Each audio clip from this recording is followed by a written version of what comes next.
కర్తవై నన్ను చేర్చుము నీ రాజ్యములో. అలసిపోనివ్వక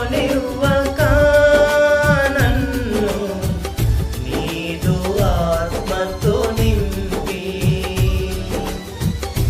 ఆదరణ కర్తవై నన్ను చేర్చుము నీ రాజ్యములో.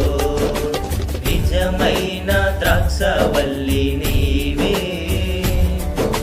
నిజమైన సంతోషము నీలోనే. నిజమైన ద్రాక్షవల్లి నీ